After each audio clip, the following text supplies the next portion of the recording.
Today we're making one of my all-time favorite dinners, chicken pot pie. It's a classic with a twist.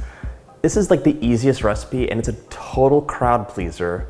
It's a modification of one that I grew up with, in fact. But I wanted to elevate the presentation so you could serve it at a dinner party and have people say, oh my gosh, that's so fancy. And you're like, oh, it's just chicken pot pie.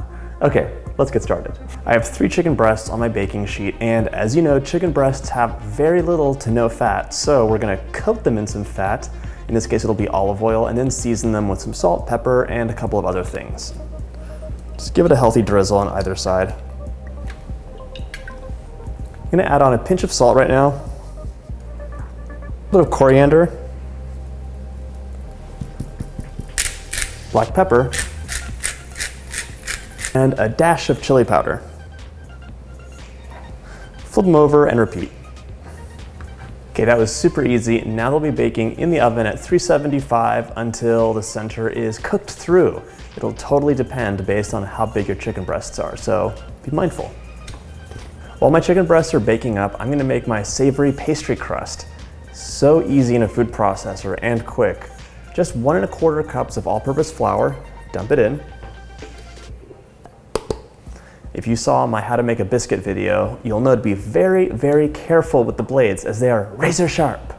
A 1/4 teaspoon of kosher salt.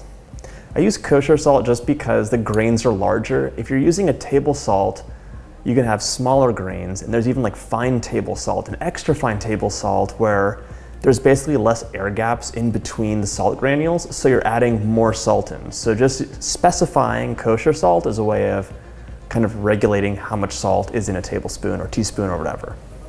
Now I'm gonna dump in 8 tablespoons or 1 full stick of unsalted butter that's chilled and diced. Add the top on.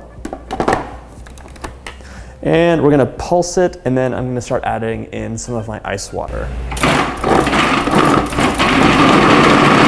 Right now, I'm not gonna open this and put my fingers in because I'll get cut again, but the butter is becoming little granule, pea-sized bits, and I'm gonna add in a squeeze of lemon juice, a little pulse, and then drizzle in some ice water. This is gonna be maybe like 2 to 3 tablespoons.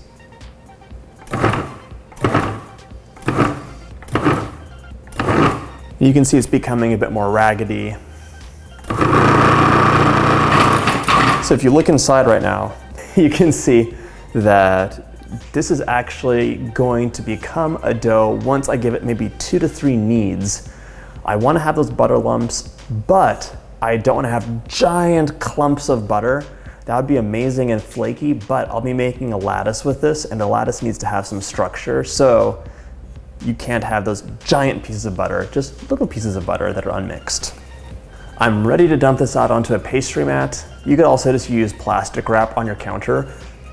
The whole reasoning behind that is you want to be able to lift it off, transport it to the fridge to chill, and not worry about like trying to scrape it off your counter.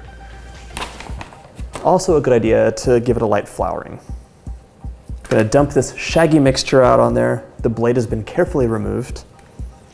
Okay, just press it together, and you can see once you press it together, it automatically becomes dough. It was just shy of becoming pie dough in the food processor. You can taste a little piece. So good, oh my gosh, that butter, flour, salt, you can't go wrong. This is ready to go into the fridge to chill for a bit before I give it a final roll, so let's wrap it in plastic. Pop it into the fridge for maybe like 15 or 20 minutes.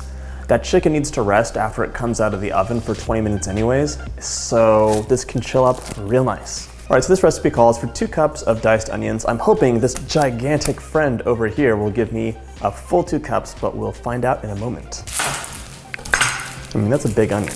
All right, just by the by, when you're chopping anything, you wanna have the knife securely in one hand. The knife should be really sharp. And then your other hand will be kind of curled under usually. So you're not gonna chop your fingers. You're using your knuckles as a guide, like that. It's very important. Also, having a knife that's sharp is the most important because a dull knife, you're gonna be hacking at something and there's more chance of cutting yourself. I know from experience. Good. chop, chop.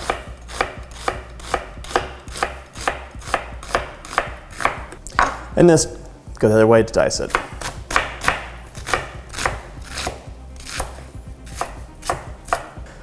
All right, well that onion yielded almost 3 cups, so I have a little bit extra that's prepped for dinner or whatever else. Right now we're switching over to a large pot and I'm adding in half a cup of olive oil and a drop of butter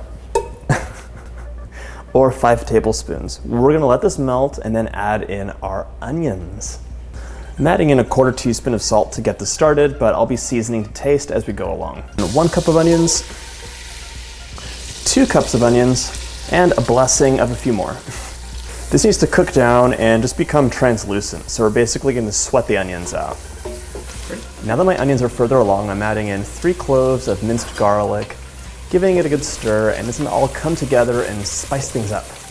While all that's happening in the back and the chicken's resting, I'm going to add my carrots in.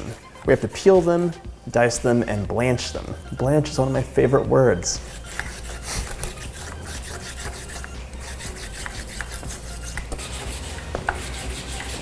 My husband only eats a few vegetables, including peas, which I know are legumes, these carrots, and onions. So as you can imagine, this is one of his favorite dishes. None of these chops have to be perfect, because it's just going into basically a chicken stew with some pastry on top.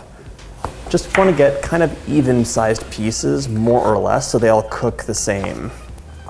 Otherwise, you'll have some really mushy bits and some that are still a bit al dente.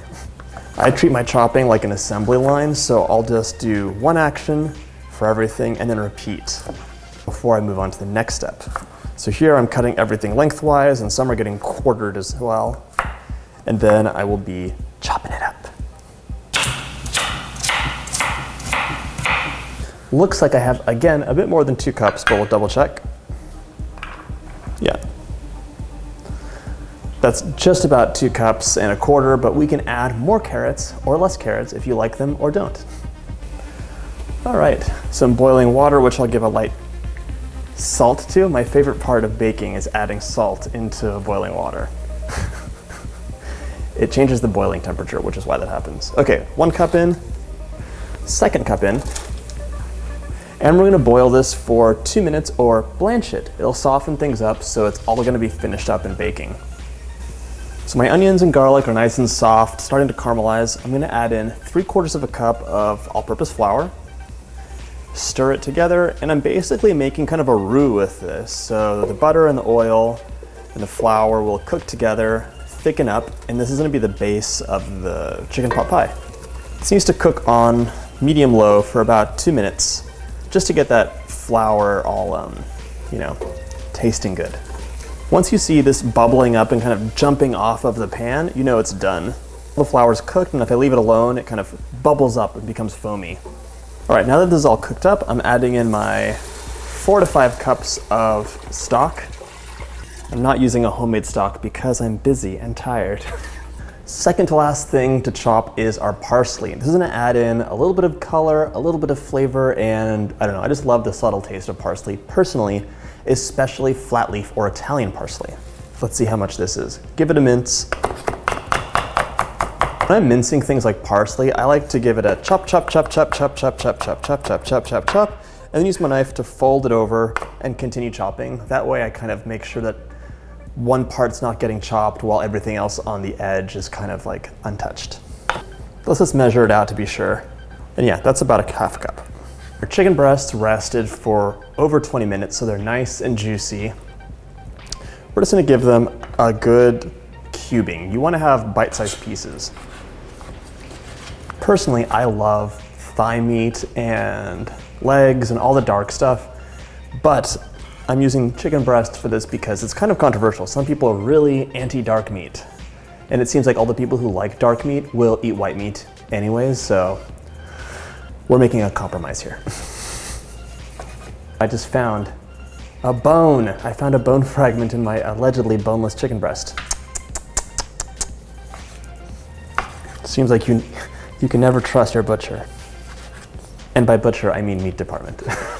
before I add this back into the pot, I'm taking all my cubed chicken and putting it back into the pan just so it can absorb all that oil and flavor from the baking process. Okay, can hang out here for a minute while we get to the rest. All right, so my sauce is nice and thick now. I don't know if you can see, but it's really just the right consistency.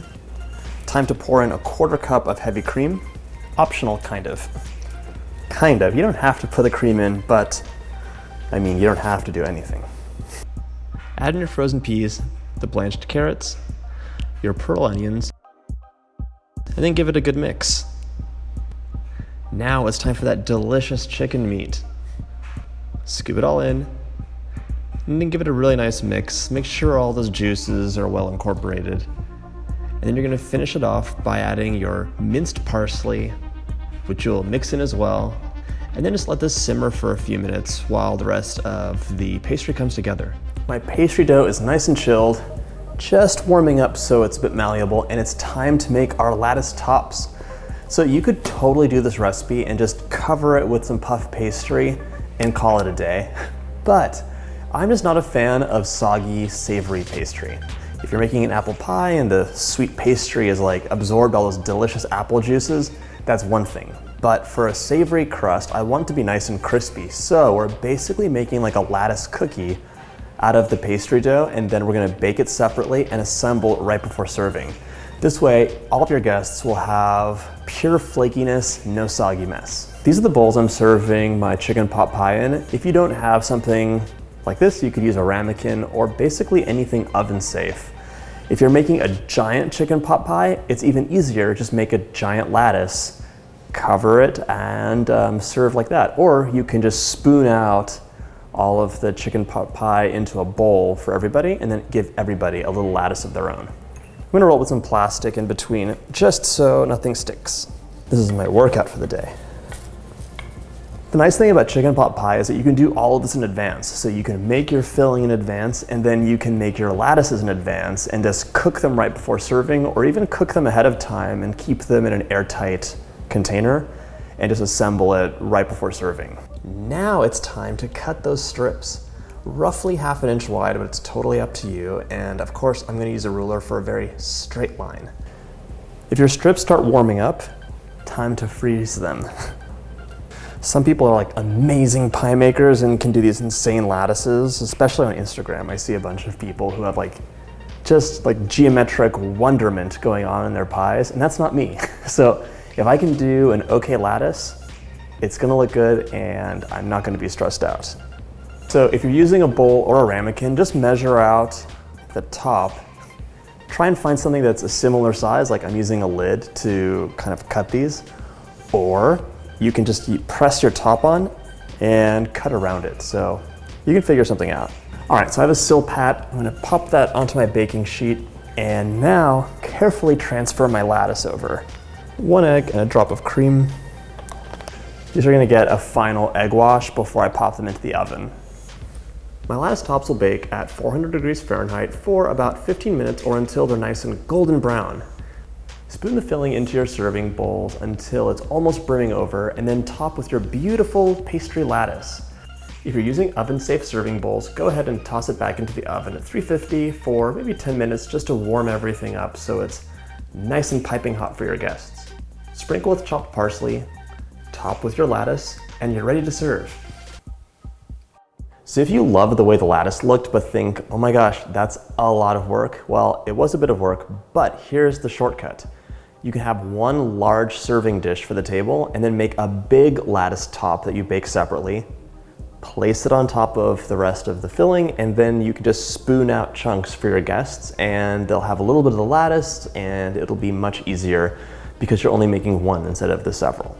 Okay, time for a bite.